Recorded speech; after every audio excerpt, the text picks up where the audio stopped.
Good afternoon, amazing people. Great to be on here again and be able to help as any way possible that I can going forward. I have to say that the mastermind that I was just in last time with you guys was incredible. If you guys ever want to sign up for that mastermind, I highly, highly recommend it. So much knowledge, so many great people in there, and was really an amazing opportunity to meet all of you as well. So today we're going to start with some question and the answers. And the first question that I have coming is for it's Quad, last name is Sturdy. How do you remain patient with your goals? Business description and background. I am the most effective and in-depth construction company on the planet. I am curious about the methods people use to remain patient and focus on goals. I want to accomplish a lot with my company. However, my mind wants to get it all done tomorrow.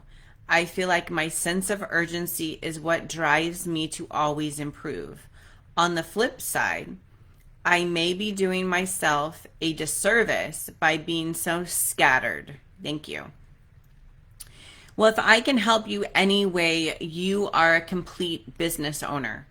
It is completely normal, and a lot of us are feeling this way. I am going to actually give you a book to read, which is called Get a Grip. And Get a Grip and even Traction. I think Traction is a good book too for you, but Get a Grip is great. This is going to help you just to understand and organize things that you can do within your company and your personal life, right? To get organized. There's a couple methods that I do going forward. So how do you remain patient with your goals? Food for thought, right? As any time we grow, what I tell people is everybody wants to get to that next level. When they're at that next level, they'll never be 100% satisfied because there's always another level that they want to attain. So when you can understand the fact that you're never going to fully achieve your goals, because your goals are going to be ever evolving, changing, you learn to understand, to enjoy the moments as you're attaining those goals. One thing that I do like to do, and this is a little off subject of being patient, but I write my goals down of when I want to achieve them and how I want to achieve them, and quarterly wise, and I mark them down as done as I achieve them, but I do put the dates on the side of them. Just know your goals are going to be ever changing. You're going to always want to be a better version of yourself as you go forward each time. So I hope that helps. Next one is from Jenny Dawson. Question: what takes priority in spending wisely for growth? In sales, starting out as a full-time business owner. Business description and background. As of 11/1, I'm a full-time entrepreneur and focused on growing my yin yoga and sound healing business. With limited funds as I am starting out, I need guidance on how best to invest in the growth of business. Zen soul balance, with the holidays just around the corner, I want to capitalize on opportunities by offering unique experiences for groups and businesses in the San Diego area and beyond. My challenge: in reaching broader spectrum of people, I am reaching out to event planners, joining organizations, and networking as much as possible. And I also feel the need to advertise. What takes priority in spending? Online social media ads? I've tried this in the past and have found it to be ineffective. What are your thoughts on this? Local newspaper magazine ads for exposure, Groupon deals, sales training with mentors, any other suggestions? I'd love to hear. So I do have some great suggestions for you to get started. This is one thing that I've actually helped coach a lot of beauty entrepreneurs in the business starting out with is I will never do Groupon sales because I will never discount my product, because you don't want those clientele coming into your products because they're always going to want to wheel and deal you. That is something that I have learned over time. The next thing that you can do that's really going to help is, I'm sure you have a hairstylist. I'm sure you have probably a nail technician or an esthetician or the beauty realm, right? What I do when I launch my company in a new area, I find a group of people like on social media or Instagram that are really big in the area, and I'll go and introduce myself. And I will bring them 5 or 6 gift certificates. And I will tell them to please give this gift certificate, not from me, but from you as a gift to your really good clients. The really good clients that come in every month, that spend a good amount of money. And because what that's going to do is it's going to allow the hairstylist or the nail technician to be able to gift her client something for free and just say, I thought about you and I thought you would enjoy this place, and I wanted to give you a gift certificate because you're such an amazing client for me. Now, it gives you kudos with their client because it's almost like a referral. Referrals are way better than advertising.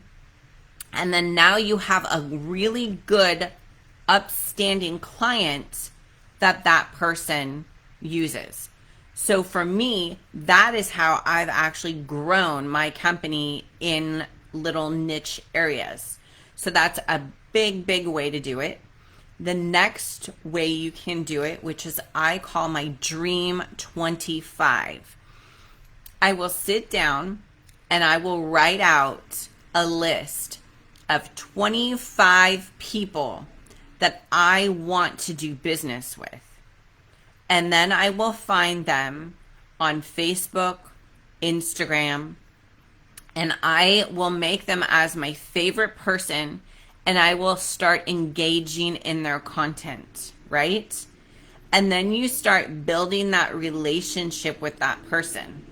Then what I would do when you feel like it's at the right point, message them and offer them to come in for a complimentary, yoga or sound work or whatever it is that you want to offer them at that time. These are good ways to build clientele without having to spend that extra money to grow. That is hands down the best thing that I can tell you to do. Is by utilizing those 2 things, you're going to get some good growth going forward. Especially for the holidays, because people want to gift people something. So if it's something free for somebody, but then you'll attain a client out of it afterwards, it's like a win-win for everybody, right? So the next question I have, again, is from Jenny Dawson. The question is, how do I structure payment for traveling events? I am a yoga teacher, trainer, sound practitioner, and have recently been asked to lead training and events outside of my local area. How do you suggest I structure the pricing? By the way, you are also awesome and great for your support and guidance. That is awesome. You are welcome. So I do this. So I coach beauty people, right? I coach non-laser tattoo removal, scar revision classes. So what I do on my spreadsheet is I put, okay, what would my travel expenses be, right? So what is my car for a day or two? What is my hotel? For you, if it's local, it would be like, okay, what is my drive time for 2 hours? What is my gas? What is my food? So I structure out all of it. So in my structure plan, I have a car, I have my hotel, I have food of what I'm going to need for that time period, and any of my other expenses on top of that. Then I add that all up, and then I add what I charge hourly for what I would normally do, right? So then you add all of that up, and then that would be a total of what you would have that you would advertise or let them know what your total cost would be. That way, you're not coming out of pocket for anything, right? You're going to be getting a good ROI on what you're doing. So that is the way that I utilize that going forward. And the more people you get into that class that you're doing, then the more ROI you're going to make off of it. So I would encourage you just to say to the client that you're traveling to, if you get, 3 or 5 people, I will discount you by 10%. But then now you have 5 people joining that class. So you should be making well over the amount plus your traveling expenses on top of that. So that is how I do it. The next question I have is from Kimberly Vincent. How can I reach more prospects in a quicker time frame? Business description and background. Serene Workforce offers virtual care, information, webinars, and on-site massage therapy for large companies in Canada. We solve problems related to employee stress and pain management for increased productivity and corporate bottom lines. I am the company at this point and want your opinion on how I can ramp up sales faster. What would you do in order to reach more prospects faster?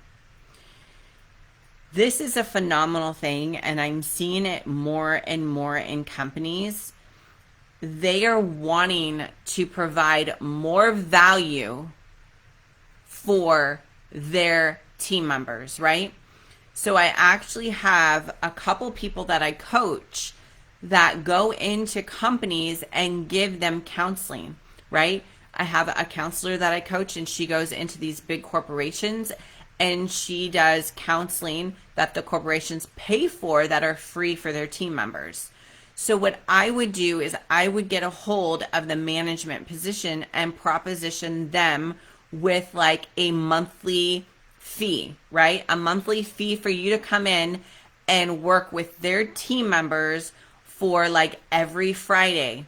And those people need to book slots in order to come with you, or Monday or Friday, or whatever it may be, whatever company you're working with. There is a lot of companies that want to do this. So my thing for you is reach out to them. I would send them an email. First off, I would call them first. Then I would follow it up with an email. Then I would follow it up with a handwritten letter to them. And don't stop there. If they're not getting back to you, call them again in another week. Keep doing this over and over and over. The squeaky wheel gets the grease, right? So keep doing this, because this is where you're going to make traction with it. And reach out, I feel like, to some really good quality corporate companies. That is your niche. This is huge. I know many of companies that do this, and it's a great service, and I know you'll go really far with this company. The next question I have is from Andy Ramos. The question is, how do I best approach talking to a manager in my company about their need to practice healthier communication whenever they communicate with their employees? Business description and background. I am a corporate support for a company called Natural Life. We offer a wide variety of wellness items and consider ourselves a wellness center. In fact, Core value number 6 for us is wellness. We promise to use quality products and friendly service to promote a better quality of life for all. The sentence says for all, and I firmly believe that this friendly service should always be exercised for our employees to our customers, but also between managers and their employees as well. It is beneficial for all of us to offer a healthy work environment, as an unhealthy one always creates a slew of problems, and we believe a big key managers must to this healthy communication. I want to talk with one of my managers because I want to keep them on board, but I have heard more than once that this person can really come off wrong when communicating with their employees. This kind of stuff slowly but surely creates a tense work environment, which indirectly will affect sales, and we have seen before. I want to make sure I don't come off wrong first and start a bad chain reaction, since we really want to keep this employee. How should I best approach them? Should I just fire them? Help. Again, how do I best approach talking to a manager in my company about the need to practice healthier communication whenever they communicate with their employees? So I've seen this 2 ways. I'm going to give you 2 versions. One way could be that they're a successful leader, but they're hard and they expect certain things, and the people that work under them are mediocre and don't like somebody dictating what they're doing. So therefore, if you lose that person, you'd probably realize that it might be the people working under them.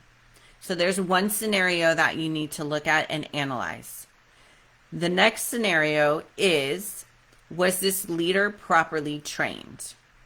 Was he trained properly with communicating to his employees? Because he is owning that role as a manager. And so he needs to understand that in order to manage, he needs to be a better leader with communication. So my advice would be definitely have a meeting with him. Go over the fact of, does he GWC it? Does he get it? Does he get the role that he's supposed to do? Does he want the role that he's supposed to do? Does he have the capacity to do the role that he's supposed to do? And then maybe what we need to do is start working on leadership and communication. Maybe having trainings on how to communicate with your team members and your employees. These are something that you have to understand, that when something goes wrong into our company, we have to own it as owners.